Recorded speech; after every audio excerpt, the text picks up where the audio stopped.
Raríssimas, raríssimos e raríssimas, bom dia ou boa tarde, eu não tenho certeza, eu estou do outro lado do mundo gravando o primeiro radinho de cabeça para baixo da história.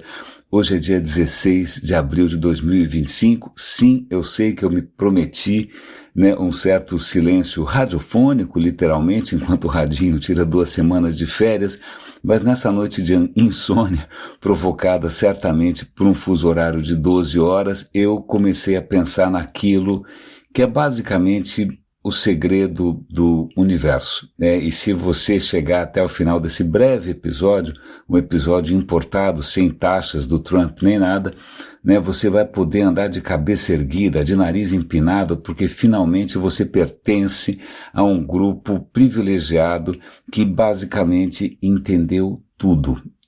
Sim, eu prometo aqui, sem corte, sem roteiro, inspirado por uma noite de pensamentos incontroláveis, explicar para você tudo, o bem, o mal, o seu estresse, o que provoca guerra.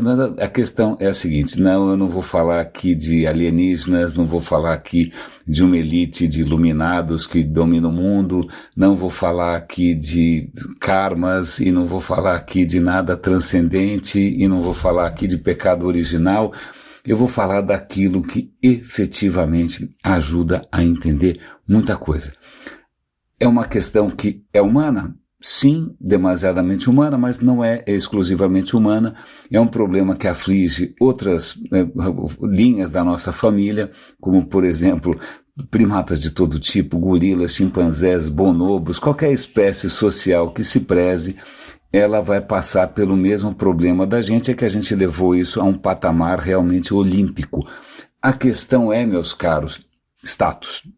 Status, status, status. O problema não é o ego, o problema não é o pecado original, o problema não é o desejo, o problema não é o capitalismo, o problema não é o comunismo. Aliás, o status precede tudo isso. Alguns desses sistemas, todos os sistemas vão alavancar essa questão. É uma questão que surge quando a gente tem grandes grupos, não é? E isso não é monopólio de ninguém, na verdade está por trás de absolutamente tudo. Vamos lá, se nós observarmos, por exemplo, grupos de cães, grupos de lobos, grupos de leões, grupos de primatas de todo tipo, a gente vai perceber que eles colaboram, sim, eles colaboram, mas acaba surgindo ali uma hierarquia, Tem ali um macho alfa ou uma fêmea alfa que seja, e aí dali para frente você tem uma escadinha, de quem é mais próximo de quem manda, quem é mais próximo de quem tem o poder de fato, e isso vai provocar, isso é extremamente interessante. A gente já mencionou aqui no Radinho em outras ocasiões, se você observar grupos de primatas, você vai perceber que quem está numa posição de liderança vive perpetuamente estressado, porque esse é um status bastante transitório, em algum momento pode surgir um outro macho que pode tirar você daquela posição, você tem que defender a sua posição o tempo todo. Quem não está perto o suficiente quer estar mais perto, quem caiu em desgraça porque fez alguma besteira também fica estressado. Tem um nível ali social que não está nem muito baixo, nem muito alto, que realmente o cara está um pouco livre dessa pressão pelo status, pela sua posição no grupo. Isso é muito interessante porque isso ajuda a entender. Vamos pensar questões que, devem preencher a terapia de todo mundo, não é? Você provavelmente está infeliz por quê? Porque é da mamãe, porque o papai, porque é Édipo. Não, vamos esquecer Freud. Freud não ajudou em nada. Todas as premissas do Freud estão erradas. Todas as premissas de qualquer outra terapia que você já viu estão erradas. O que importa é a questão do status. Status, e não é um pecado seu, não é um problema de nascença, não é porque você é inseguro, porque algum órgão seu poderia ser mais avantajado ou não, não é? A questão simplesmente surge de você estar num ambiente social, de você fazer parte de um grupo que vai ter uma hierarquia, um grupo que vai ter níveis diferentes de privilégio. Aí pronto, é aí que começa a história. Calma, e não adianta imaginar que se você tivesse o comunismo na utopia da esquerda, você ia conseguir abolir completamente o status, haja vista que em qualquer país comunista você ainda tem quem faz parte do partido, quem é um membro importante do partido, quem é mais próximo da Gleisi Hoffmann, quem é mais próximo do Lula, se agora a Janja tem mais status. Não adianta, status faz absolutamente parte, ele não se traduz apenas por dinheiro, ele não se traduz pelo tamanho do seu carro, ele não traduz pela casa na praia, ele pode se traduzir, por exemplo, no mosteiro, quem é mais santo, você pode traduzir na academia por quem tem mais títulos, né, doutor, né, pós-doc, etc e tal. Ele pode se traduzir no mundo masculino, por exemplo, como quem consegue mais rápido do que os outros não sair do lugar, porque é a definição de Fórmula 1, você ficar girando em altíssima velocidade sem jamais sair do lugar, e quem chega em primeiro tem um status mais elevado. E o status está em absolutamente toda parte, pode ser o tamanho da sua mesa no escritório, pode ser o tamanho do seu crachá, pode ser o tamanho do seu bônus, né? Pense em qualquer ambiente que você tiver, você vai ter essa absoluta neurose com o status. Aliás, é muito provável que tenha havido sociedades em que a questão do status tenha sido mais bem resolvida. Se a gente pegar muitos povos originais, você tem vários mecanismos ali para evitar que alguém suba nas cabeças. Você tem até um livro muito interessante que chama Sociedades contra o Estado, a gente já mencionou aqui no Radinho, mas normalmente essas sociedades que não estão muito encanadas com essa questão acabam sendo solapadas, né? Escravizadas, invadidas, dominadas por gente que pode ser quem você quiser, pode ser os vikings que vão estar ostentando o seu status a partir de coisas que eles saquearam no mundo inteiro, né? E vão cortar a cabeça dos outros para poder fazer corrente de ouro, não é, para andar com continhas de vidro penduradas no colar. Podem ser, sei lá, invasores espanhóis tentando competir quem é o maior cristão que vai converter mais índios do que os outros. A questão do status está absolutamente em toda parte. É só você prestar atenção. E até tem questões curiosíssimas, né? Por exemplo, se a gente pegar, a gente até consegue entender o avanço de certas religiões, porque de uma hora para outra, vamos imaginar que você fosse um cidadão romano ou do Império, que tivesse um status baixíssimo, de repente chega alguém e fala, não, tá tudo invertido, não, o seu status é mais alto, porque nessa religião aqui, quanto mais pobre você for, mais perto você está do chefe dos chefes, né? Maior a sua chance de você ir para a área VIP com abadá e sentar do lado direito do rei.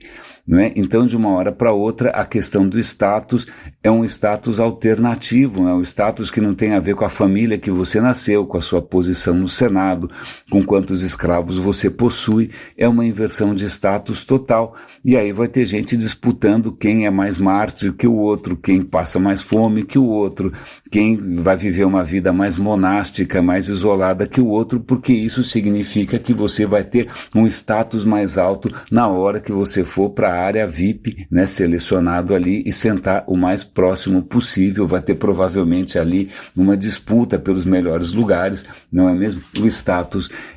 Aliás, tem até uma questão interessantíssima, você pega gente que praticamente quase foi para a fogueira, ou eventualmente foi para a fogueira, né, porque observou o universo com outros olhos, com olhos de ciência, e descobriu que a Terra não era o centro do universo.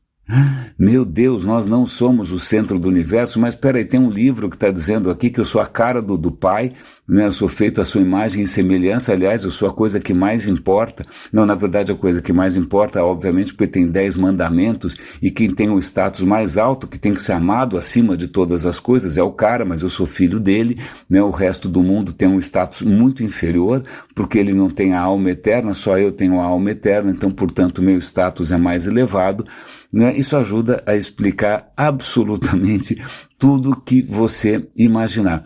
E aí tem uma história que me ajuda aqui a ter um pouco mais de entendimento com o drama que é quando, sei lá, a própria missão do Radinho, uma missão iluminista, né, que vai tentar concorrer, né, vai tentar ter um status um pouco melhor com relação a outras vertentes do pensamento, da ausência de pensamento, porque acho que se tem uma coisa que a ciência esqueceu de fazer é tentar levar em conta a nossa necessidade de status. A gente tem que se sentir melhor. Aliás, tem até uma questão muito interessante, voltando à questão do status.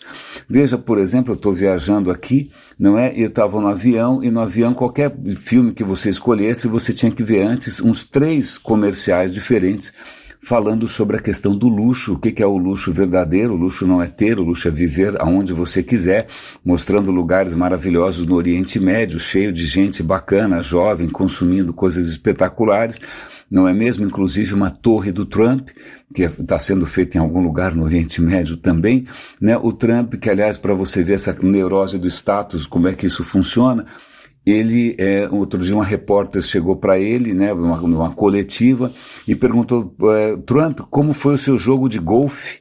Que é uma pergunta, obviamente, de relevância internacional, e Trump disse, eu ganhei, é claro. Aliás, você ouviu bem? Eu ganhei. Agora me pergunte por que alguém que está infelizmente à frente da nação que já foi a mais poderosa do mundo, ele está se preocupando com o seu próprio status como jogador de golfe.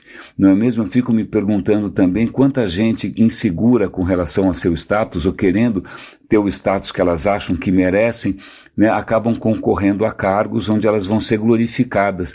Aliás, um bom entendimento aqui da questão do ressentimento. Quantas vezes eu já mencionei aqui os filósofos Nietzsche, Deleuze, que vão mostrar o ressentimento como uma força maior, né, na história humana. O ressentimento significa você não ter o status que você merece.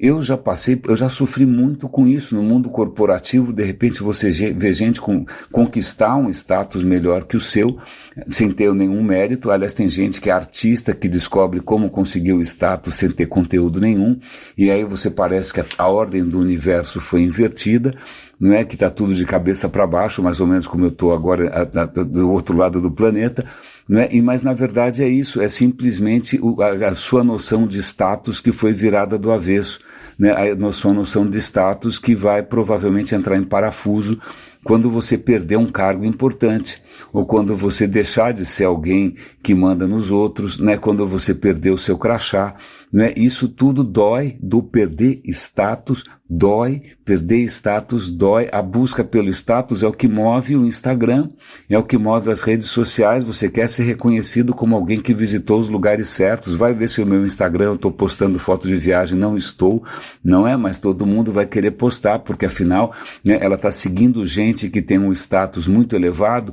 Então, se aquela pessoa está fazendo aquilo, eu tenho que imitar para ter um status parecido. Veja que mais importante do que ter as coisas, ou ter o carro, ou, né, o jogador de futebol comprar Ferrari, ou seja o que for, é ter o status necessário. Falando em jogador de futebol, eu me lembro de uma outra viagem muito mais curta, em que chegamos numa cidade em que tem como símbolo uma torre Eiffel, né, e pendurada na Torre Eiffel tinha um retrato colossal de quem? Do Einstein, do Vargas Llosa, que acabou de morrer. Não, tinha um retrato do Neymar, provavelmente o retrato maior que o Cristo Redentor, não é? Então nós estamos numa sociedade que o status supremo é dado a alguém que consegue gerenciar bem uma bola. Não é? Mas status vai explicar a sua infelicidade, vai explicar a sua felicidade, vai explicar porque algumas sociedades que são mais pautadas pelo status, elas progridem numa velocidade extraordinária, porque veja, sociedades onde o teu status depende da sua casta, se você já nasceu naquela casta, você não precisa fazer mais nada a respeito. Se você já nasceu na família certa, em alguns lugares do Brasil, né, o sobrenome é muito importante, você também não precisa se preocupar, as portas estão abertas, você não precisa correr atrás de nada. Agora, se você nasceu, né, no lugar errado, no CEP errado, e o seu status é um horror, né, você provavelmente está condenado também a uma vida que não adianta nem remar. Né, mas uma das graças de uma cidade grande, acho que São Paulo é uma prova disso, meus pais chegaram, né, sem status nenhum, falar, bom, qual vai ser meu status nessa cidade? Você pode se reinventar. Né, tá aí em São Paulo, tanto faz teu sobrenome, em São Paulo tanto faz o teu sotaque, né, você demonstra o seu status comprando um carro de luxo, comprando um duplex na Vila Nova Conceição, não é? É assim que a coisa funciona, mas ciência infelizmente esqueceu dessa nossa saga, né, dessa nossa necessidade básica, e ela vive colocando a gente na base olha, você é só um DNA se reproduzindo como qualquer mosquito, né, o universo tem 13, 14 bilhões de anos e a gente é basicamente um flash nesse universo. Nosso planeta não é especial, nosso Sol não é especial, não tem nada especial aqui. E aí eles ainda querem que você saia por aí de nariz erguido. Mas aí eu tenho uma boa nova, essa é a boa nova, aquilo que me motiva, aquilo que talvez motive você, inclusive, a repassar esse conteúdo para outras pessoas que, né, vão ficar felizes porque elas vão poder andar de nariz erguido, né, muito felizes, porque elas fazem parte do time que está descobrindo como o universo funciona, que está numa aventura que não cessa. O conhecimento é uma riqueza que se acumula cada vez mais, não tem fim, né? Quando você me ensina alguma coisa, você não fica mais pobre, todos nós ficamos ricos. Então tem um status que não é o status do título acadêmico, não é o status do diploma, né? Não é o status da sala, da cátedra, né? Na academia, mas é o status de você fazer parte da maior aventura da vida nesse planeta. Nós somos a espécie que por conta própria está descobrindo como tudo funciona, descobrindo tardiamente, né? A gente se enganou, achou que de repente o mundo fosse descartável, a gente fosse especial. Não, a gente faz parte de tudo, mas a gente consegue entender as nossas conexões, né? Isso é mais, eu acho, sei lá, vestir essa camisa, eu acho que é mais nobre do que quem de repente viaja para um país estrangeiro com a camisa do próprio time, né? A camisa do próprio time, como se alguém no outro país soubesse quem é o Corinthians, né? E você está ali feliz porque você torce pelo time que tem um status subitamente alavancado, porque alguém acertou uma esfera dentro de um retângulo. Não é? E aí, embora o time não conheça você, o time ganha dinheiro e você não, né? O simples fato de você se sentir parte desse grupo vencedor faz com que você aumente o seu status em 10 centímetros aproximadamente. Mas eu estou convidando você a vestir uma camisa que é um pouco mais ecumênica, um pouco mais, sei lá, um pouco mais democrática. Não é uma competição em que alguém ganha, em que o outro perde, é uma competição em que todos ganham, né? Onde você acumular mais não significa tirar de alguém, né? Significa simplesmente que você está fazendo parte dessa grande aventura e está aí uma boa razão para você se orgulhar de ser um humano, né? Se é que ainda dá tempo, não sei se a gente vai conseguir reverter as outras sagas, os outros erros que a gente cometeu em nome de um status espúrio, né? E eu espero que assim, agora nesse momento, você se sinta feliz de fazer parte desse projeto aqui que, sei lá, nós não somos ninguém na fila do pão, mas nós estamos aqui adiante levando uma tocha que eu acho que é de uma nobreza extraordinária, para mim mais importante que a tocha olímpica, que é a tocha do conhecimento, da descoberta da ciência. Raríssimas, raríssimos e raríssimos, um abraço do outro lado do planeta. Espero que esse episódio tenha valido a pena. Por favor, repasse isso, porque essa é uma revelação, essa é a verdade revelada, essa é a boa nova, né? É isso que é a palavra da salvação. Um grande abraço e até a minha volta.